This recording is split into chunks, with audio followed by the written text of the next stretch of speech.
রাধে রাধে। আজ আমি বলছি, কৃষ্ণ ঠাকুর একদিন দ্বারিকাতে বসে আছেন। সাথে আছে গরুর, সুদর্শন চক্র আর সত্যভামা।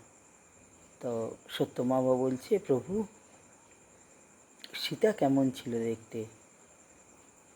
সীতা আমার থেকে সুন্দর ছিল না আমি সুন্দর? তো বলছে, ঠিক আছে, আমি তোমাকে পরে বলবো। তারপরে বলছে যে সুদর্শন বলছে যে ঠাকুর বলছে, আমার মতো এই অস্ত্র এই পৃথিবীতে আর নাই। আমি প্রভু সব কাজ করতে পারি, আর এত ধারালো অস্ত্র, এত তেজ অন্য কোনো অস্ত্রে নাই। তখন শ্রীকৃষ্ণ বললেন, হ্যাঁ ঠিক আছে। আর গরুর বলছে যে প্রভু আমার মতো দ্রুতগামী কেউ নাই, তার জন্যে আমি আপনার পায়ে স্থান পাইছি।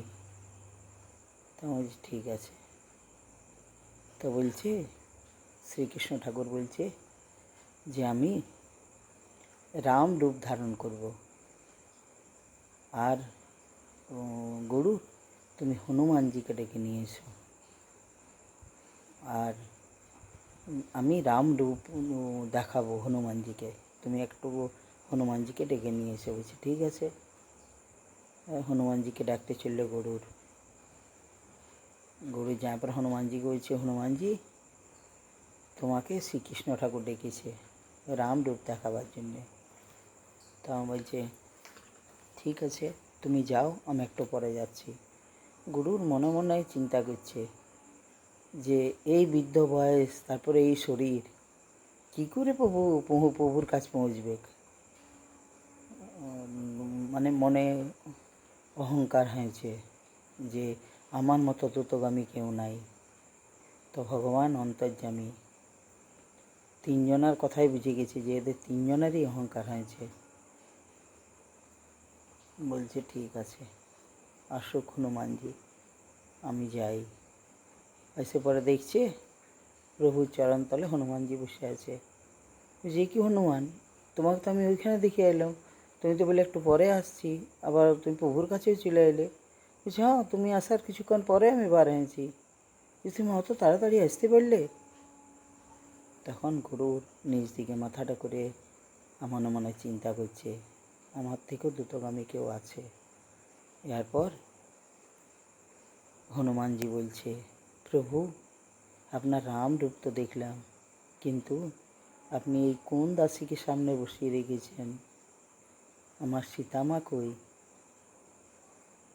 তখন সত্যভামা জানল যে সীতা আমার থেকে অনেক বেশি সুন্দর ছিল।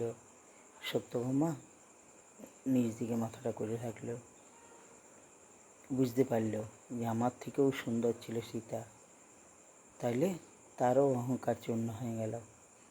এরপর হনুমানজিকে বলছে ভগবান, বলছে আচ্ছা হনুমান, তুমি যে দাঁড় হয়ে পরে আলে, তোমাকে ওইখানে আটকায় নাই? ওইখানে কেউ নাই দাঁড়ে? বলছি ছিল প্রভু। বলছি কে? ওই সুদর্শন। সে কোথায়? হনুমানজি মুখের ভিতর থেকে সুদর্শনকে বার করে দিল। এই সুদর্শনের অহংকারও চূর্ণ হয়ে গেল। তাইলে ভগবান অহংকার সহ্য করতে পারে নাই। রাধে রাধে।